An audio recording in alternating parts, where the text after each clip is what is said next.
First, on the basketball side, we will introduce General Manager Joe Cronin. He'll start with a statement, and then we'll take questions. Good morning. Welcome, everybody. Thanks for coming. Want to start off, offer condolences to the family and friends of Dikembe Mutombo. Rest in peace.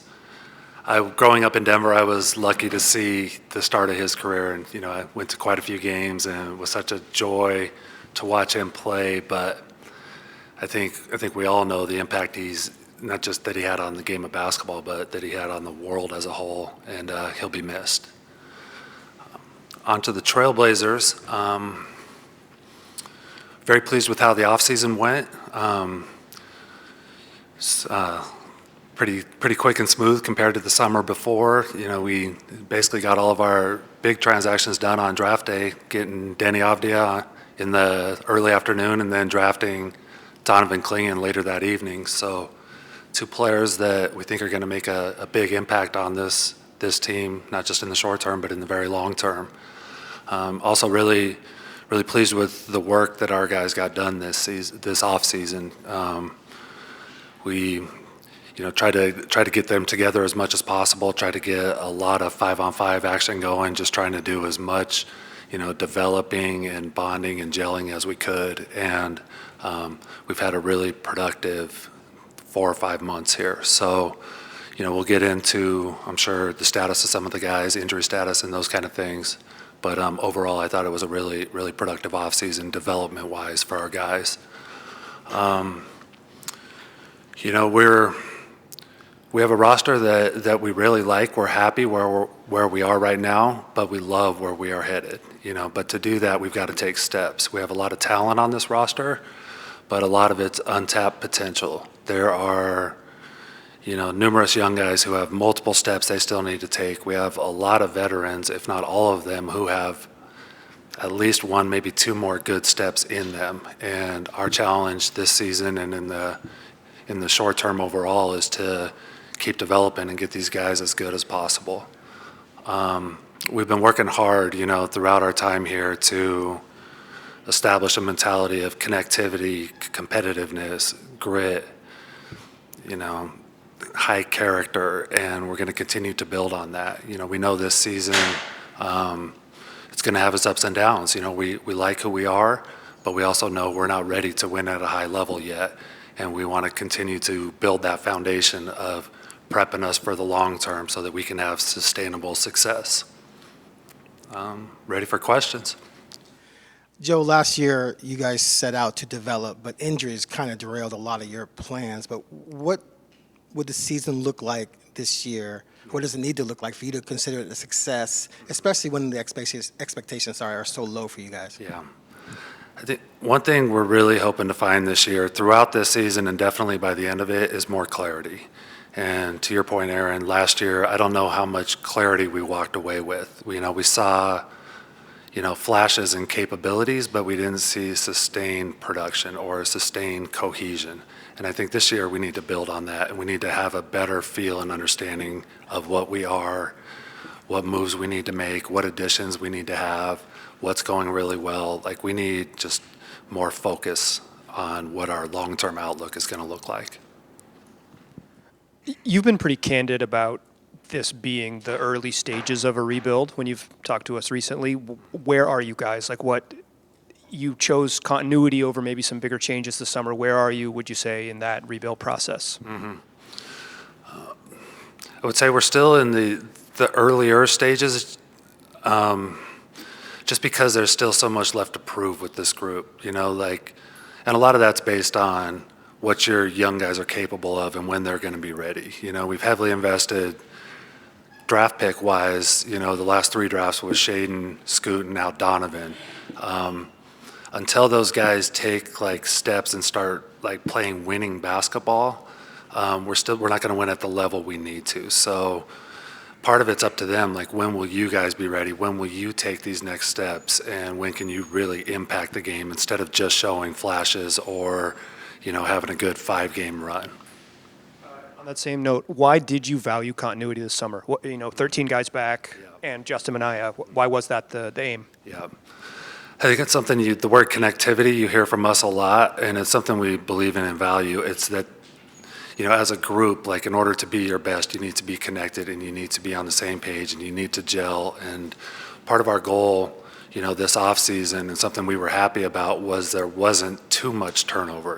We have 2 key additions, and of course you got to get used to those new guys, but we like that we have at least a year with this current group. I think we saw it last year when we made all those trades that early in the season we were really disjointed. I like the fact that we won't be as disjointed this year. But at the same time, we're not at a place in our roster where we can be content or comfortable with what we have. I mean, we challenge ourselves to be active. We challenge ourselves to continually look for ways to improve. So we're trying to balance that a little bit. It's, yes, we value the connectivity and the cohesion and the veteran leadership, but we also need to figure out where are we headed long term. So just trying to balance that a little bit. Chauncey enters the final guaranteed year of his deal. How will you evaluate him when losing is pretty much expected? What does he need to do to prove to you that he deserves an extension? And will he be allowed to coach the team however he wants to pursue as many wins as possible, even though maybe losing is in the cards? Start with the second question first. Chauncey and I have a great relationship where, we talk a lot, we spend a lot of time together. He values my input, but I also value his expertise. And I don't meddle in, the day-to-day or the game-to-game or even month-to-month stuff with Chauncey. I'm always there for him if he needs me, but I trust him in his decisions. And, as far as style of play, rotations, how to open or close games, that's up to Chauncey. And if he needs any input, I'm there for him, but I'm going to let him do that. As far as how this year is going to go, it's a challenge for all of us, for Chauncey, for our players, for me. We all need to take steps. Last year for us, it was just so vague the way the season went and ended. There's just not much we can point to, as far as like saying, hey, this is what we are, and there's not much we can take away from because we know that all these circumstances led to us, not being very productive. So for this year, my challenge for Chauncey, my challenge for myself, and for our guys, take steps. If we're taking steps and we get that clarity I was talking about and become very conscious of what we are and where we're headed, I think that's going to be a successful year.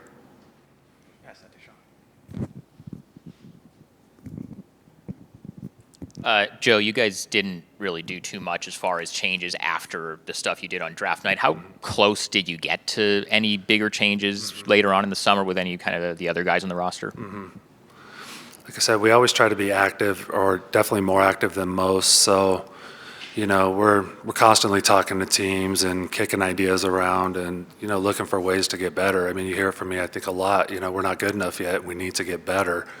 So, there were plenty of conversations, none that just became ultra substantive that got too close to getting done. So, we'll go into this season with that same mentality that, we have the luxury where we can be patient and we can wait for the right deals, but at the same time, we don't have, a sense of contentment with us. We want to keep getting better, and we want to go find other guys like Denny and Donovan and all these other additions that we've made over time.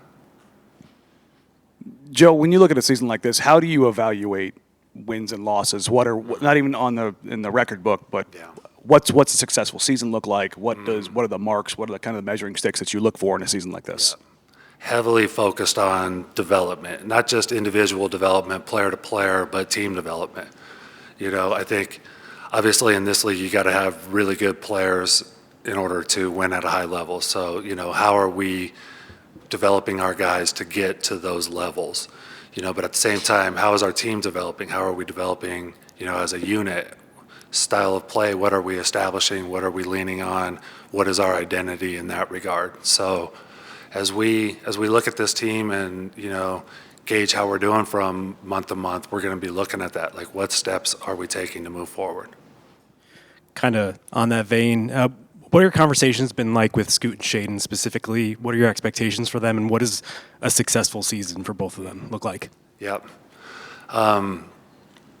we have high expectations for both. We believe in both guys, both extremely talented, both still very young. So it's trying to, temper our expectations a little bit. Like, we know that even from both of them in Shaden's first 2 years and Scoot's first year, we saw some high-end moments. How can we create more of those? How do we create consistency out of those? So, it's challenging them to be better on a nightly basis, to plug holes in their games, to work on their deficiencies, to not just have an occasional highlight, but to provide substantive winning play, on both sides of the ball. So just a lot of conversations about how they can get better in the short term and where their game is headed towards in the long term. And, and a lot of feedback too, what do you need from us? Like, coaching wise, strength and conditioning wise, how can we maximize you, in all aspects of your game, and